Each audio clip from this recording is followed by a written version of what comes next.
दोस्तों, आज की समरी में सबसे पहले शिकायत बाहर की परेशानी को अंदर रोके रखती है। मेंटल स्टेट को नेगेटिव कर देती है। जैसे कि हम रोना कोसना छोड़ देते हैं, सब कुछ बदल जाएगा, यकीन मानो। जब हम थैंक यू बोलते हैं तो हम सभी के वाइब्रेशन पूरी तरह बदल जाते हैं। शरीर और मन को संदेश जाता है कि सब कुछ अच्छा है और जिन्स अच्छी क्वांटिटी के प्रोटीन बनाना शुरू कर देता है।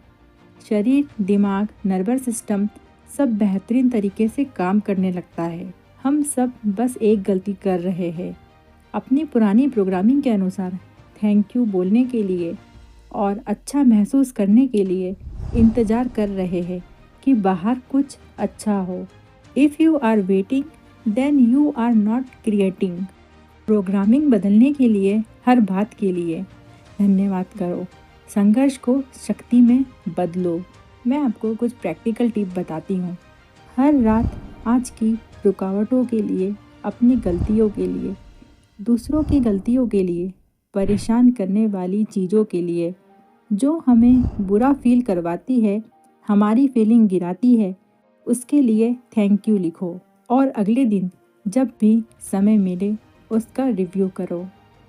ऐसा बार बार करने से आप अपने शरीर और मन को खुद अपनी फीलिंग बदलने के लिए प्रोग्राम कर लोगे।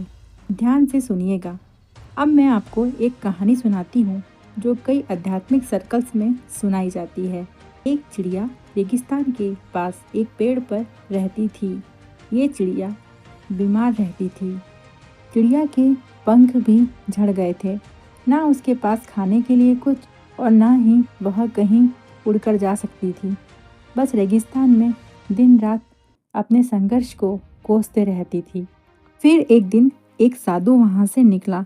चिड़िया ने उसे रोका, पूछा, बाबा, क्या तुम मुझे बता सकते हो कि मेरा ये दुख कब खत्म होगा? साधु ने उसकी हालत देखी। चिड़िया बहन, मैं तुम्हारा पिछला जीवन तो देख सकता हूँ, लेकिन आगे क्या होगा ये स्पष्ट रूप से नहीं कह सकता। मैं अपने गुरुजी से पूछकर जरूर बताऊंगा। साधु ने अपने गुरु को जाकर चिड़िया के बारे में बताया। गुरु ने कहा, उस चिड़िया को अभी ऐसे 7 जन्म बिताने हैं जहाँ एक कष्ट दूसरे कष्ट का कारण बनेगा। मतलब अगले 7 जीवन चिड़िया कष्ट से बाहर निकल पाएंगी। ये सुनकर साधु के अंदर करुणा जाग गई। उसने बोला, गुरुदेव, कुछ तो रास्ता होगा जिससे चिड़िया अपने कष्टों का चक्र तोड़ सके। गुरु ने कुछ देर सोचकर बोला, है तो सही, चिड़िया से बोलो इस मंत्र का जाप। वे पूरे समय करने लगे। फिर गुरु ने उस साधु के कान में एक मंत्र बोला। साधु तुरंत उस चिड़िया के पास गया और चिड़िया को वह संदेश पहुंचा दिया कि भगवान, हर चीज के लिए धन्यवाद। तुम्हें इस मंत्र का जाप सोते जागते हर समय करना है। फिर कुछ दिनों बाद साधु एक हरे भरे जंगल से गुजर रहा था। साधु ने एक सुरीली आवाज़ सुनी और देखकर वह हैरान रह गया। अरे, यह तो वही चिड़िया है। इसकी काया तो पलट चुकी है। चिड़िया इधर उधर फुदक रही है। उसके पूरे शरीर पर सुंदर पंख है। चिड़िया रेगिस्तान छोड़कर एक सुंदर तालाब के पास रहने लगी। साधु तत्काल अपने गुरु के पास गया। गुरु से प्रश्न किया, चिड़िया को 7 जन्मों तक कष्ट भोगना था, फिर अचानक यह बदलाव कैसे संभव है? गुरु कहते हैं, जब तुम्हें उसे मंत्र बताकर गए, चिड़िया को बिल्कुल भी यकीन नहीं हुआ। फिर उसने बेमन से मंत्र दोहराना शुरू कर दिया। थोड़ी देर बाद वह चिड़िया प्यास के मारे पेड़ से नीचे गर्म रेत पर गिर गई और रोने की वजह अचानक चिड़िया के मुंह से निकला, भगवान, हर चीज के लिए धन्यवाद।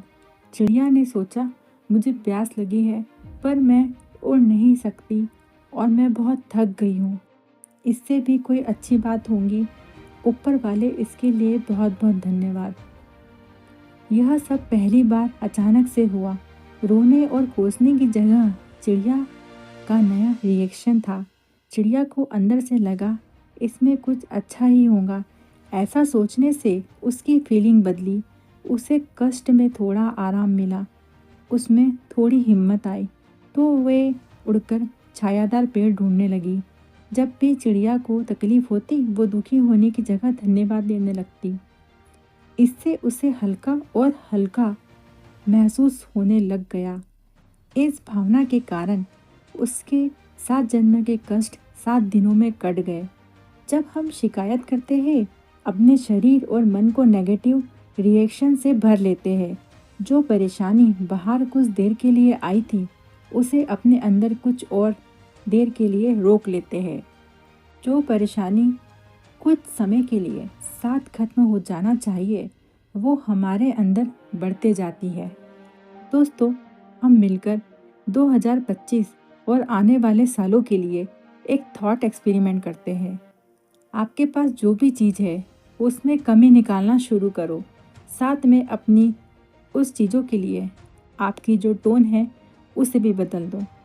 अरे, ये बुक कितनी भारी है, ये मोबाइल कितना पुराना है, इतनी ठंड क्यों है, इतनी गर्मी क्यों है, लोगों को ठीक से बात करना नहीं आता। अगर कांच में खुद की परछाई दिखे, उसमें भी कमी निकालना है। देखो मेरे बाल कैसे हैं, मेरी आंखें कैसी हैं, मेरे चेहरे पे कितने गड्ढे हैं, मेरी आंखें कैसी धंस गई हैं। अब आप सोचो, इस मेंटल स्टेट में आपका पूरा दिन निकल गया। दिन के अंत तक आपको खुद से चिढ़ हो जाएंगी और कुछ दिन लगातार ऐसा किया तो लगेगा कि जीवन जल्दी समाप्त हो जाए तो अच्छा है। इस थॉट एक्सपेरिमेंट के बाद हम खुद अनुभव कर सकते हैं, शिकायत धीमा और कड़वा जहर है जो हमारे मेंटल स्टेट को खराब कर देता है। अधिकतर हम लोग पूरा दिन शिकायत तो नहीं करते, फिर भी हमने इसकी स्वाद लेने की आदत बना ली है। बीच बीच में चुस्की मारते रहते हैं, लेकिन इस धीमे जहर से हमारा मेंटल स्टेट बिगड़ता है और एनर्जी गिरती है। अब हमने 2024 या पिछले सालों में जो गलती की है, अगर उन शिकायतों का उल्टा करना शुरू कर दिया जाए, तो हम 2025 क्या, आने वाले हर साल बेहतरीन कर सकते हैं। हर चीज़ के लिए, मतलब हर चीज़ के लिए धन्यवाद बोलना शुरू कर दिया जाए तो क्या होगा। गिरे तो धन्यवाद, तबीयत ठीक नहीं है तो धन्यवाद, काम में गलतियां हो गई है तो धन्यवाद, ऑफिस जाने में लेट हो रहे हैं और उस कारण बॉस हमें सुना रहा है तो उसके लिए भी धन्यवाद। शुरू में इसके साथ आपको कुछ ना कुछ कारण जोड़ने पड़ेंगे। बॉस मेरे भले के लिए बोलते हैं, डांट सुनने से मेरे अंदर धैर्य बढ़ रहा है। फिर ऐसी स्थिति आएंगी कि आपको थैंक यू बोलने के लिए कोई मेंटल रीजनिंग या कहानी बनाने की ज़रूरत नहीं पड़ेगी। थैंक यू बोलते ही आप एक अच्छी फीलिंग से जुड़ जाओगे और आप हल्का महसूस करने लगोगे। ये फीलिंग बदलना बहुत ज़रूरी है। स्वामी विवेकानंद जी कहते हैं, feeling that is life. Knowledge static है, लेकिन फीलिंग वाइब्रेंट है। फीलिंग स्पंदन है और जीवन है। वो कहते हैं ना, knowledge plus feeling is equal to action. Feeling ही है जो आपको नॉलेज का उपयोग करने देती है, और जब आप अपने अंदर फीलिंग बदलते हैं, आपकी सोच बदलने लगती है, और जब सोच बदलती है, एक्शन बदलने लगता है, न्यू रिजल्ट पैदा होने लगते हैं। शायद इसे ही कहते हैं कर्मों का कट जाना। अब फीलिंग की बात हुई है, सबकॉन्शियस प्रोग्रामिंग की बात करना ज़रूरी है। ऐसी कौन सी चीज़ है जो हमें अच्छा करने से रोक रही है? हम सब ने बचपन से देखा है, जब बाहर कुछ अच्छा होता है तो लोग खुश दिखते हैं, वरना लोग अपने आप से उतने खुश नहीं रहते। और सही प्रोग्रामिंग हमारे अंदर है।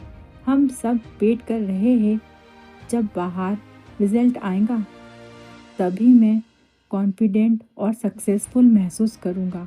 जब बाहर लोग मुझे पसंद करेंगे, तब मैं खुद को पसंद करूँगा। अब इंतज़ार बिल्कुल नहीं करना है। If you are waiting then you are not creating. इंतज़ार बिल्कुल भी मत करो। आपके पास अभी शक्ति है खुद की फीलिंग बदलने की।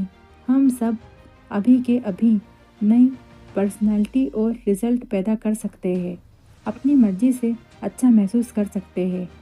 ये कैसे होगा? हर रात सोने से पहले दिन को रिव्यू करो।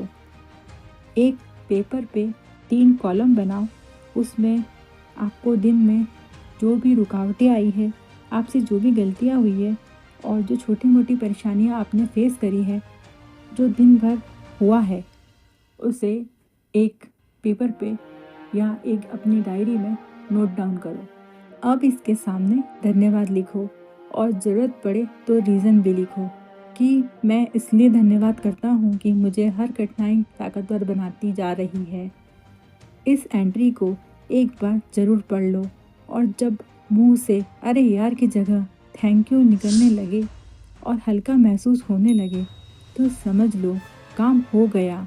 आपकी फीलिंग पर अपना कुछ कंट्रोल आ चुका है और ऐसे ही हम 2025 को बहुत बेहतर कर सकते हैं। यकीन माने यह बहुत आसान है। खूब प्रैक्टिस करो और अपने विचार एनर्जी को कैसे बढ़ाते हैं इस पर काम करो।